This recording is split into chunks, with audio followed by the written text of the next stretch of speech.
Somos Colombia. Cierre de compuerta en Hidroituango puede desestabilizar el macizo geológico. Así lo aseguró un experto geólogo, profesor de la Universidad Nacional, Modesto Portillo. Afirmó en diálogo con la W que el proyecto de Hidroituango se puede convertir en una amenaza para el medio ambiente y para la población aledaña. A medida que va transcurriendo el tiempo, el agua está ingresando en el macizo rocoso a altas presiones, lo está erosionando, generando una especie de queso gruyere. Tiene una gran cantidad de cavidades y oquedades como la que acaban de encontrar cerca de la casa de máquinas. El profesor dijo que la maniobra que se realizará el próximo miércoles con el cierre de una compuerta de la casa de máquinas es uno de los momentos más críticos del proceso. En el momento en que se cierran las compuertas, el problema es que el agua deja de pasar por el único ducto que tiene para hacerlo aguas abajo. El nivel de agua va a subir hasta el nivel del vertedero, que serían unos 60 u 80 metros adicionales. Van a generar una gran presión sobre el macizo rocoso y en últimas va a desestabilizar inicialmente las laderas contiguas al embalse. Hemos visto constantemente que la montaña se va desplomando poco a poco y ahora con la presión subiendo 80 metros adicionales, la presión que van a tener las capas inferiores del río van a erosionar aún más la montaña y esto puede causar un gran problema para la población. El docente indicó que se debería evacuar a la población, reforzar el macizo en lugar de perforarlo y desembalsar el agua reabriendo uno de los túneles para disminuir la posibilidad de una emergencia de grandes proporciones a futuro. A continuación les comparto el audio de la entrevista. Por favor, saquen sus propias conclusiones, dejen sus comentarios y suscríbanse al canal para estar pendiente de más noticias. Ana Cristina, usted tiene información sobre Hidroituango. Hemos venido hablando desde la semana pasada. Ahorita estábamos hablando con el ministro del Medio Ambiente al respecto, pero ¿tenemos alguna información adicional? Hola Camila, muy buenos días a todos los oyentes. Sí, por supuesto hay información adicional. Pues lo primero que hay que decir es que ya pues entregó el informe que recordemos que la semana pasada habían dicho que se demoraba 72 horas haciendo un informe de lo que estaba sucediendo en Hidroituango. Pues el informe en sí no ha sido público, entregado a los medios de comunicación, pero con base en él pues se discutió ayer en Hidroituango, en el puesto de mando unificado estuvieron en la ANLA, el DAPAR, comandos del Ejército, Cruz Roja, un representante de la Gobernación de Antioquia, estuvo el alcalde de Medellín y 3 ministros. Estuvo el ministro de Defensa, el ministro de Salud, ministro de Medio Ambiente. Estuvieron en esta reunión. ¿Qué hay nuevo para esta semana? El día miércoles, pasado mañana, va a ser el cierre de la compuerta del túnel 2. Va a ser un cierre de 48 horas, según sea el comportamiento del río Cauca.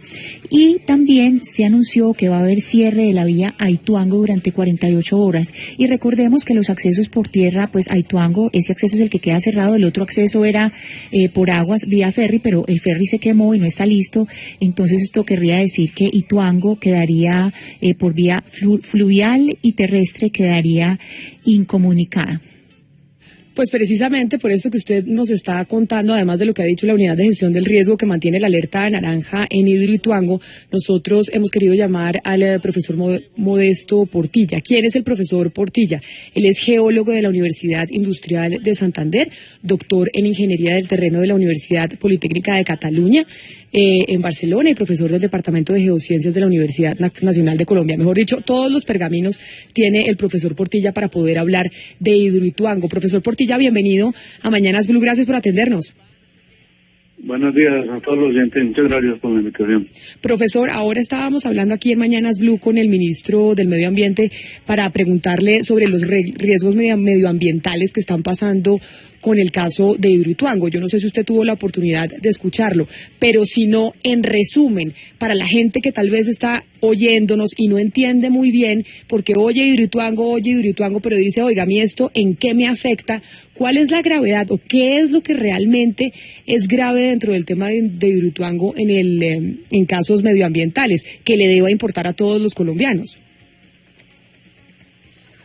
A ver, realmente la importancia de que se conozca por parte de todo el pueblo colombiano, más que de los dirigentes, que yo creo que lo tienen supremamente claro, es que debido a la situación desde el inicio en la construcción del proyecto en un sitio donde jamás debió construirse porque es antitécnica, y pues que lo viene mostrando la realidad con los problemas que se han presentado desde el 28 de abril del año pasado y pues que se corroboran cada vez que sale algo nuevo a los medios de comunicación y que lo conoce, digamos, el pueblo como tal. Pero los técnicos desde un principio tenemos claro que proyecto como tal representa una gran amenaza para el medio ambiente, para la población que está viviendo allá en la zona del cañón del río Cauca, desde Liborina hasta Caucasia. Esto porque a medida que va transcurriendo el tiempo, el agua que está ingresando al macizo rocoso de altas presiones lo está erodando, horadando con H internamente, generando una especie, para que todo el mundo lo entienda, como de un queso gruyère o como de una cuajada cuando uno hace con la leche de las vacas el queso y demás, así, por dentro está totalmente, o por muchas partes donde todavía nadie lo sabe porque no ingresó a mirarlo, pero tiene una gran cantidad de cavidades u oquedades como la que acaban de encontrar de pura casualidad la semana pasada. Profesor Portilla, expertos de la Universidad Nacional de Medellín hicieron un estudio para la gobernación de Antioquia. En ese estudio se citaban los riesgos del cierre de las compuertas 1 y 2 y ya con base en toda la contingencia que tenemos en este momento por lo del socavón que encontraron, están anunciando el cierre de compuertas para el miércoles. ¿Qué riesgos se está corriendo realmente? A ver, en el momento que se cierran las compuertas, el problema es que el agua deja de pasar por el único ducto que tiene para hacerlo, aguas abajo. Entonces el nivel del agua va a subir hasta el nivel del vertedero y esos 60 u 80 metros adicionales va a generar una mayor presión sobre el macizo rocoso, sobre el muro y en últimas, digamos, va a desestabilizar inicialmente las laderas que están en la zona contigua al embalse y muy probablemente es el momento más crítico que hay en este proceso, porque en el momento que se cierren las compuertas internamente se va a vaciar, digamos, los sitios por donde está transportándose el agua y van a quedar esos espacios vacíos. Entonces es muy probable que por más de que hayan hecho esas perforaciones para evitar las succiones, cuando se desocupa un lugar, pues ocurran, digamos, colapsos de la parte de los techos y de las paredes de esas oquedades que se han venido generando desde abril del año pasado. Y si esto ocurre, pues que ojalá y no, uno dice que ojalá y nunca pase eso, pero si llega a ocurrir de tal manera que el macizo rocoso diga ya no aguanto más, pues se puede desestabilizar todo el proyecto, todo el macizo rocoso. Profesor, pero uno de los argumentos que dicen o de las teorías que se han hecho en torno a lo que no se sabe de Hidroituango o lo que no se ha dicho con claridad es de malos procedimientos con explosivos que debilitaron el macizo. ¿Hay evidencia de esos procedimientos o de esos procedimientos fallidos o lo que estamos viendo es precisamente porque esos procedimientos no fueron ideales? No, yo creo realmente, pues yo he trabajado también en minería y uno cuando entra a los túneles sabe cómo trabajan los explosivos. Los explosivos, digamos, trituran unos cuantos metros alrededor de donde se hace la excavación, pero ese no es el problema, digamos, de lo que está ocurriendo desde el 28 de abril ni desde antes, cuando se abrieron los túneles. El problema es que ese macizo rocoso donde se construyó el muro está muy fracturado naturalmente, viene fracturado ya hace millones de años cuando actuaron las fallas geológicas, y al estar fracturado, por esa fractura se ingresa el agua a toda presión, agua que va con sedimentos y genera como una especie de sandblasting o de lijamiento interno, que es lo que produce esas oquedades como las que encontraron la semana pasada. Pero como tal, lo otro, digamos, la parte de explosivos, pues es distraer realmente el problema que no corresponde a la realidad. Profesor, entre el embalse y la casa de máquinas hay unos túneles y trascendió en medios que por el camino de esos túneles se abrió un hueco que según EPM fue por las lluvias o por las crecientes y se desconoce si es el único hueco o existen más, pero según EPM eso no cambiaría las condiciones de la alarma que se está viviendo en este momento. Profesor, ¿esos huecos se abrieron porque fallaron los estudios geotécnicos? O sea, ¿nunca se previó que se podían abrir esos huecos en los túneles? Sí, yo creo que es que, digamos, desde el punto de vista de la ingeniería, el proceso constructivo, como por esos túneles no se diseñaron para que por ahí fluyera agua a altas presiones, por los túneles y por la casa de máquinas y demás, pues cuando ingresa el agua y lo hace a altas presiones, se comienza el proceso de erosión.